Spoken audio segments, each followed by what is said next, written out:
that there is only conscious spiritual awareness.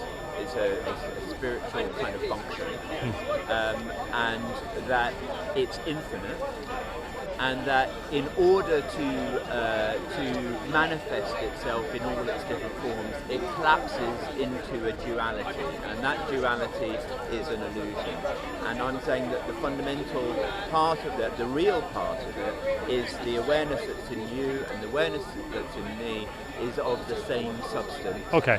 And that as an infinite energy creates and manifests this illusion like we do a dream. So right. That's okay. what I'm I trying see what to, you mean. That's what I'm trying to say. I see. I wouldn't have an issue, okay, if we knew that, look, as a result of trial and error, we are arriving at certain conclusions. I don't have a problem. Now, going back just in relation to what you said about physics, about quantum states, etc., not a problem there also. Because if I were to say, right, you know what, from what we know, yeah, looking at physics, astrophysics, etc., let's reverse everything that we are aware of to the point of infinite density. Yeah? Now, well, I don't know what you mean by that. Right. What I'm talking about is, you know, the universe, the way we understand it, yeah? Reverse the process of the expanding universe, into in that. Time or just by force? In total. No, everything. Time is a byproduct of the universe. But what I'm saying is that, are you saying you, in this moment, as a force, compress it, or are you saying reverse time and space into that? Reverse everything back to its point where it apparently began. Okay. Was that physical? Was it physical? The way we understand the word physical. That point of infinite density. Was it physical? The way we understand physical. Not in my mind, no. Okay. Not in my mind. I can say in my mind it was, but we need to agree on a common definition here. I'm saying it's all awareness. Fuzzy. It's all fuzzy. No, it's not fuzzy. It's all awareness that has been compressing or reversing that. Excellent. Now let's take because my view is that, look, the moment we start exploring everything, we know that we will come to the same conclusion I started with, that things will be named, things will be recognized, things will come into our experience, into our awareness, and we will build on that. And so that our conversation, when we are having one, yes, we are automatically in this mode where we know that when I use warehouse, you use warehouse, we automatically know what we are talking about. So there is a commonality. Not a problem there either. But now the ultimate question comes for me. If my reality is telling me I've experienced death, and I don't know of any human being who has conquered what we call death. Well, now my awareness is telling me, why am I here? No, your awareness. I'm saying it. I'm saying it. No, 1 second. My thoughts arise from somewhere, don't they? Yeah. Where from? Your conditioned mind. And what is that? Well, it's awareness. Huh? It's awareness. Because now. It's not awareness. No. Excellent, John. So now you need to define awareness for me. So the awareness. And quantify it. So in this. So why it was helpful to think about this as kind of like God's dream is that there is the illusion of separation, and there's the illusion of individuality, of you as an individual, and me as an individual. Yeah? But how do I establish this? How do I establish what you are saying? How do I establish what? What you are saying about God's dream? How do I establish it? No, but you asked me what I was basically. The reason why I'm going a bit round the circles with this is because if I said X, Y, and Z, the threat is that you would jump and say, yeah, but what about that? No, that? I don't do that. I don't do that, you John. see what I mean? What I am saying to you, I do apologize. Sorry, yeah.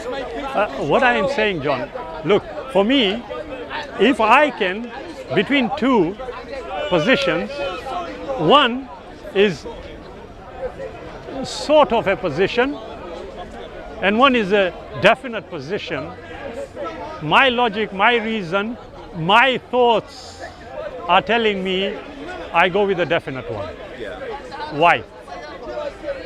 I'm not. I don't. Just follow through. Why? Why would we have agreed that we would go for the definite one? No, you agreed. No, I just asked you and you said yes, the definite. No, you said okay, so let me ask you again. I didn't say yes. Okay. You said you would.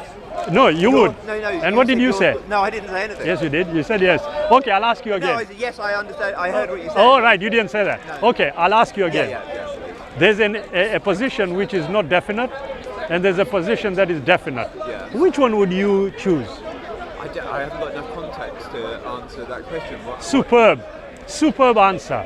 How do you quantify awareness then? I don't know how to quantify it. Right, okay. All I know how to is to define it. Right. Define awareness for me. Well, like I said, the awareness that I'm talking about is the field in which everything that appears as reality occurs, and that it occurs between, amongst this field. Super. And that's how. Excellent. Now, I just gave two positions. According to your definition, does it fit in the sort of maybe or in the definite? In what sense? What's your definition? I just said, I'll tell you. For example, I said, if, for example, we take awareness the way you have just described it, yeah. Is it definitive or is it not definitive? I think it can be definitive on a personal basis, and I think that the idea that it is a broader, universal, godlike state of awareness it has to come down to a degree of experience and faith. Right. But now, so in that sense, it's uncertain. But in that sense, you are saying it is definitive. But I think it's the only definitive thing from an individual point of view. It's the only definitive thing that we have. Right. Okay. If I take it to its logical conclusion now, and this is where the impasse comes, I'm saying to you, when you talk about awareness, yeah, unless and until we can definitively not only quantify it, yeah, but fully understand on an objective basis what awareness is, then you would have to agree it is purely subjective.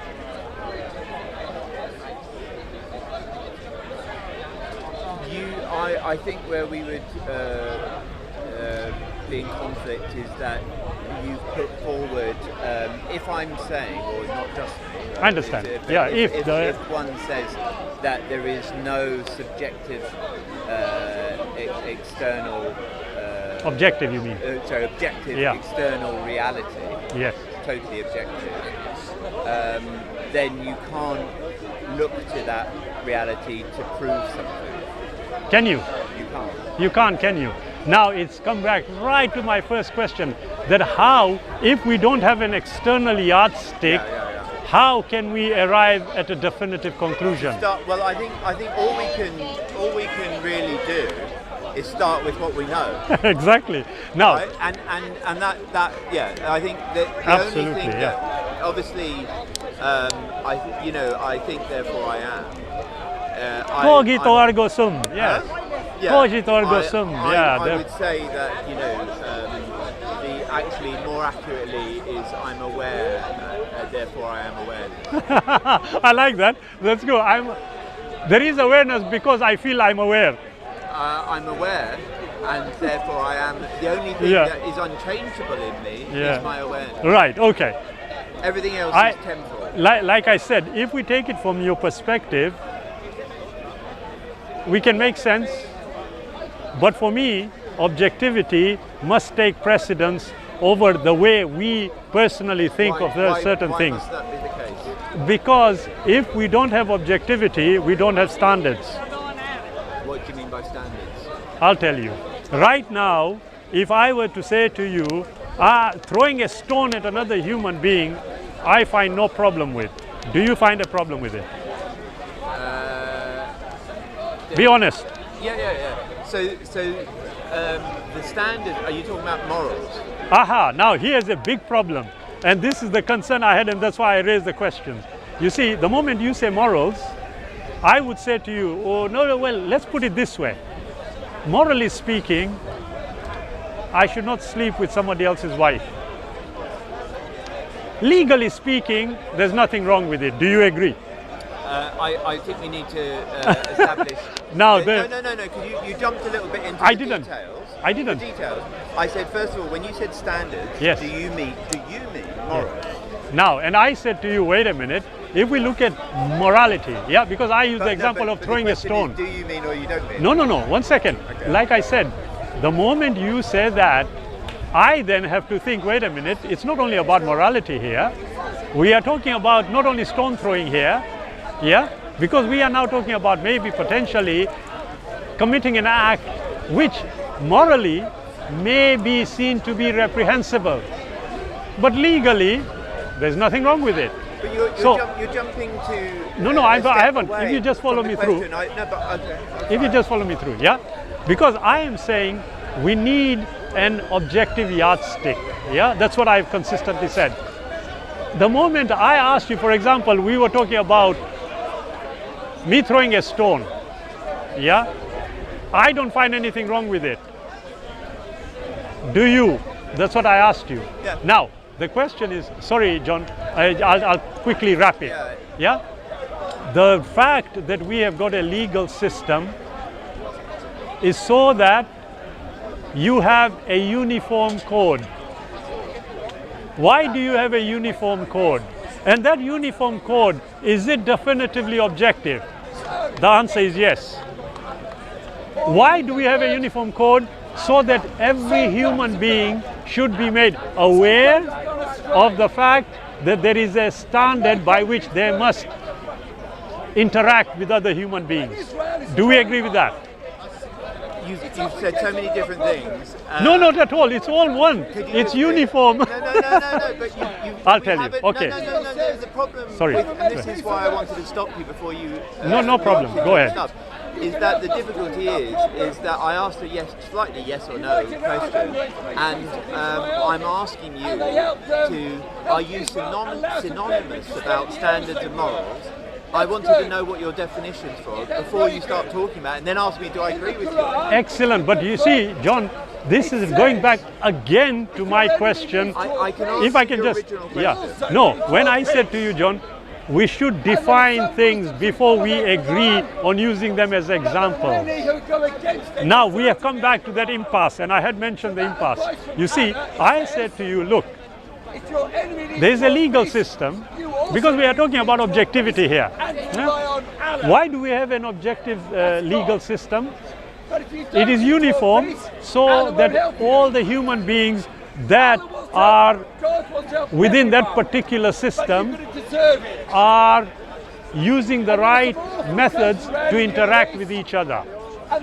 So the question I'm asking is that if we clearly agree to an objective standard in relation to our interaction in society, then take it to a higher level and ask yourself this, that even in the governance of how the human brain, the mind, the awareness operates, should have an objective standard by which to measure whether a particular thought, not only the awareness, a particular thought is entirely appropriate for the action to be beneficial to the individual who is undertaking it. I think you've gone slightly the wrong way around in that argument. I think let me repeat what you said. I think you said. You said that that you believe there is an objective legal. 5 minutes, yeah. That you believe there's an objective legal standard. I don't believe. I'm asking, is there that we agree on? Well, but you didn't ask. You didn't get my answer. Do you believe there's an objective legal standard? I don't believe. I know there is. I know there is. You think I know there is. There's an objective legal standard. In the country that we live in, society's interaction, yes. What's that?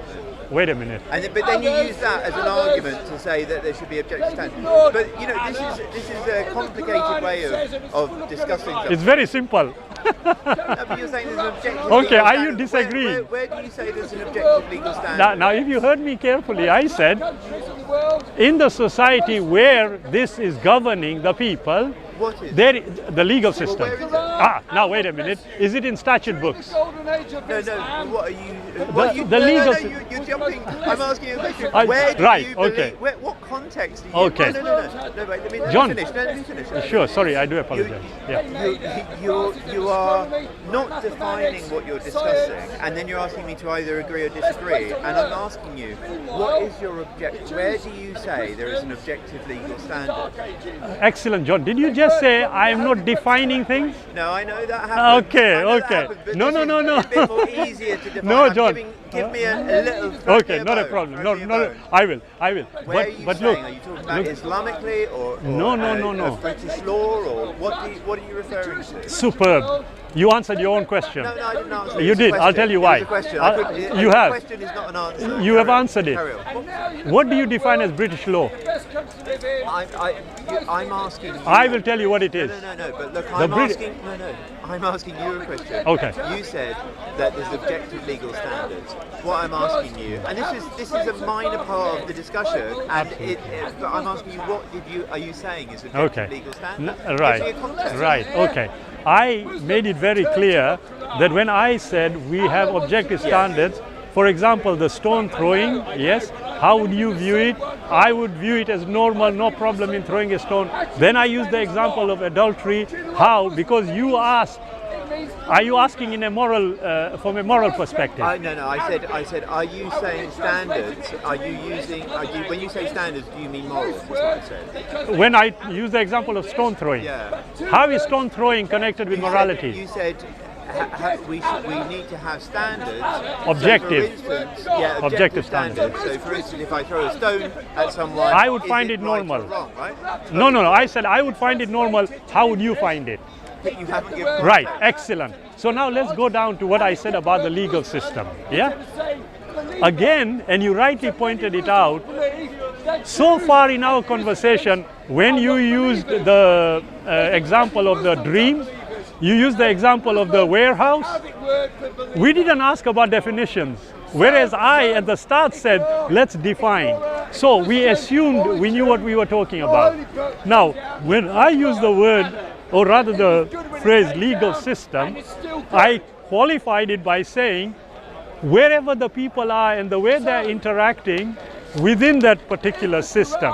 Now, I didn't say the British system or the American or no, I just said the legal system. Now, me and you can agree that we already know what we mean when we say the legal system. You rightly pointed out, it is something, like you said, is it British law? So you are aware of a legal system. The question I'm asking, as a simple example, do you drive? John? Yeah, you drive. Okay. Have you had any points on your license? You've never had any points on your license. You're a good driver. Okay. You know, and I know. If we go through red lights, what happens? Just follow me through. Follow me through. John.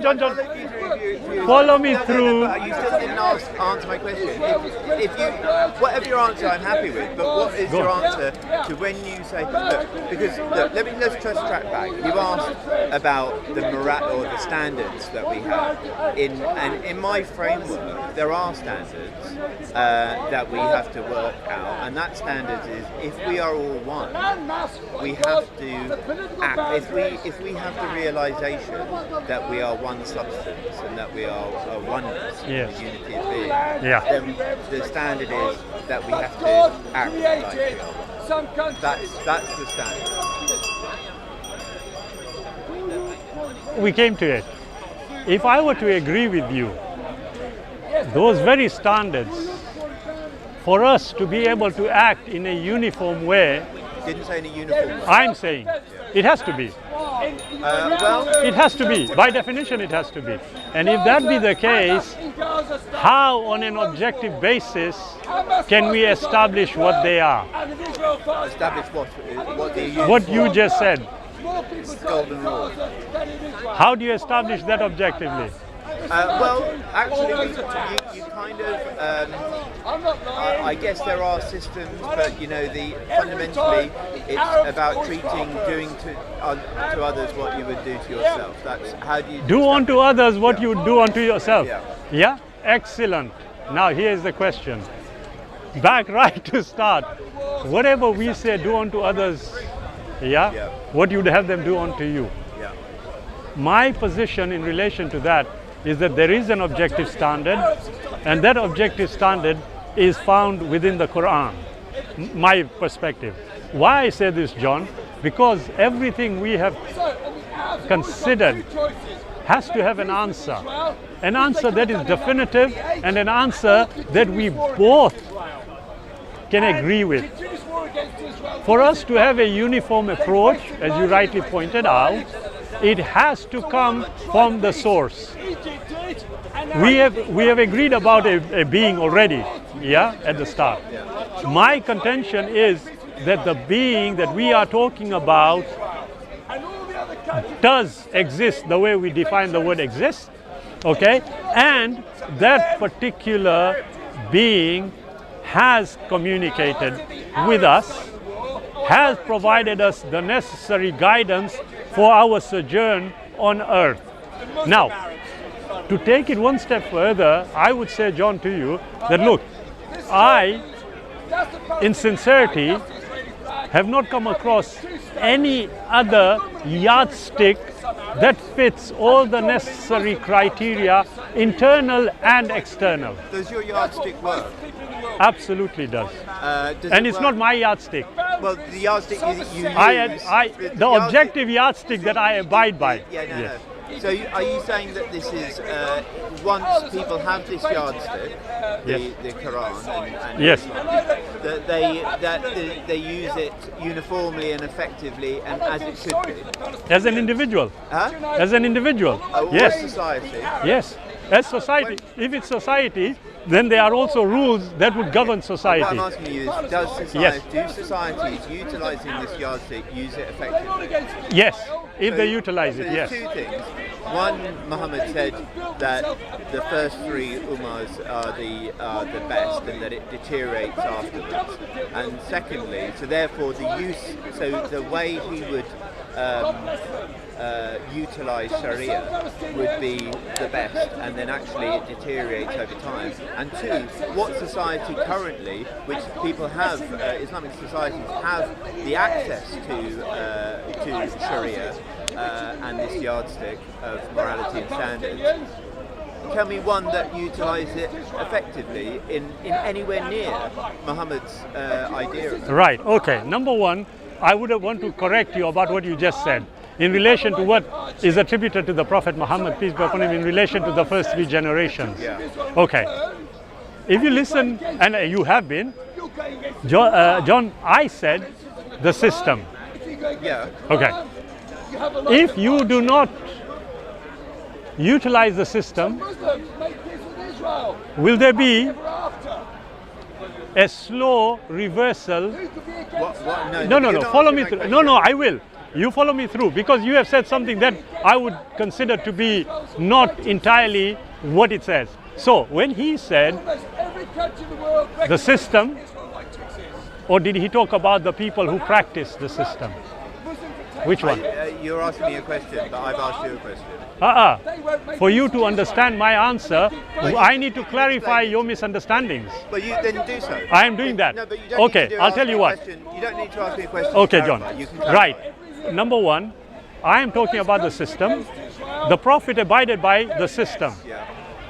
Today, I am saying we must abide by the system, this objective standard, to be able to achieve what the Creator intends for us to achieve. Sure. Okay. Yeah? Now, if I take it back to what you said, he said only the first three generations. No, you raised it, now it's...